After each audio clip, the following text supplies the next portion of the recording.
Have you ever wondered how we got here, to this exact moment? Well, the story of humanity isn't a straight line. It's more like a series of great folds where everything changes and a new world is created from the old one. We're going to unfold that story step by step. I mean, think about it. For most of our existence, we were just wandering primates, and then, in what's basically the blink of an eye in geological time, we built all this. How on earth did we go from chasing mammoths to building skyscrapers and launching rockets? That's the big question, right? Okay, so our story really kicks off with the first and maybe the most important fold of all, the agricultural revolution. This is the moment we stopped wandering and started settling down. And let me tell you, it changed absolutely everything. And the difference is just night and day. Before, we were in these small, constantly moving groups, totally at the mercy of whatever nature decided to give us. After, we're farmers. We're creating our own food. And that created a surplus. That little bit of extra food was the magic ingredient that let people stop farming and start becoming, well, everything else. And when I say populations got larger, I mean they exploded. Take a look at this note. 50,000. That was the population of Uruk, one of the world's very first cities, way back around 4000 BCE. 50,000 people living together.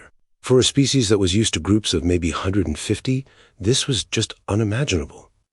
But here's the crazy part. All this progress came at a really weird cost. You'd think with a stable food source we'd get bigger and stronger, right? Nope, we actually got smaller. The average man shrank from about 5'9" to 5'3". We basically traded our hunter's body for a farmer's diet of grain, and our skeletons paid the price. Okay, so you've got 50,000 people all packed into one city. What's the next huge problem you have to solve? How do you keep it all from falling into total chaos? The answer was another brand new invention. Order. Yeah, the old tribal rules just weren't going to cut it anymore. It was like trying to run a supercomputer with a pocket calculator. So humanity had to invent a whole new social software. We're talking written laws, official religions, and super strict social hierarchies so that everybody knew their place. And some of these early rule books were intense. Take this famous line from the Code of Hammurabi in ancient Babylon. An eye for an eye. Sounds fair, right? But here's the catch. If you read the fine print, a rich guy's eye was worth way more than a poor guy's eye. So it was brutal, it was unequal, but hey, it was a system, and it worked. And nobody perfected this system like the ancient Egyptians. Let's build their society right now, from the bottom up. The entire thing rests on the backs of peasants and slaves. They're the foundation. Above them, you get your skilled workers, the artisans and merchants. Then you need people to manage all this, so you've got your scribes and soldiers. Running the whole show are the bureaucrats and priests. And at the very, very top, the pharaoh.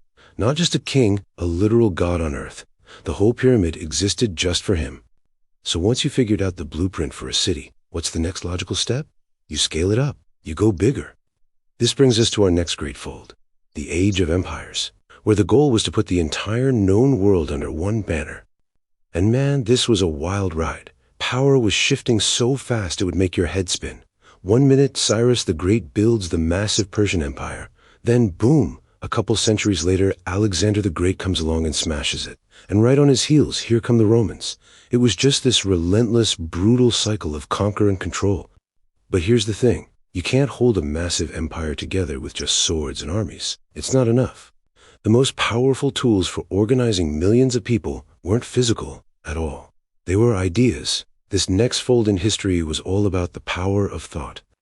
For a perfect example of this, just look at Sparta and Athens in ancient Greece. They were like two completely different operating systems for society. Sparta was a closed system, a military powerhouse where your entire life was dedicated to war.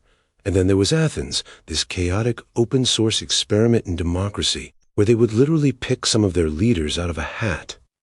Of course, not everyone was a fan of the Athenian way. The philosopher Plato was terrified by it. He basically asked, are we really going to let some random person steer the ship of state? That's insane. He thought we should be ruled by the wisest among us, a philosopher king. It's incredible, we're still having this exact same debate today. And at the same time these political ideas were brewing, huge new spiritual frameworks were taking hold. In India, you had Buddhism offering a way to end suffering. Across the Roman world, Christianity's message of salvation spread like wildfire. And in China, Confucianism provided the ultimate guide to a harmonious society. These weren't just belief systems, they were the moral glue that could hold millions of people together. But as we all know, nothing lasts forever. Empires rise and empires fall. So our next fold is all about that great cycle of history, the collapse of the old world, and the messy, amazing birth of a new one. And for the ancient world, the end was pretty clear. 406 AD, the day the last Roman emperor in the West was kicked off his throne. This wasn't just a government collapsing, it was an entire world order vanishing. The central force that had held the Mediterranean together for centuries was just gone. But out of those ashes, a new spark eventually caught fire. It took centuries, but Europe slowly woke up in this incredible explosion of art and science and new ideas we call the Renaissance. You had geniuses like Leonardo da Vinci who weren't just rediscovering ancient knowledge, they were using it as a launchpad to create something completely new. And that new way of thinking led them to, well, a new world, literally. In 1492, everything changed again. The moment European ships crossed the Atlantic, the maps were shattered. This kickstarted the truly global age, the one that directly leads to the interconnected world we all live in today. So, there you have it. From the first farm to the first city, from eye for an eye laws to globe-spanning empires, from world-changing ideas to entirely new continents, each fold built on the last, creating the complex, messy, amazing world we all share. Which just leaves one big question: what's the next fold going to be?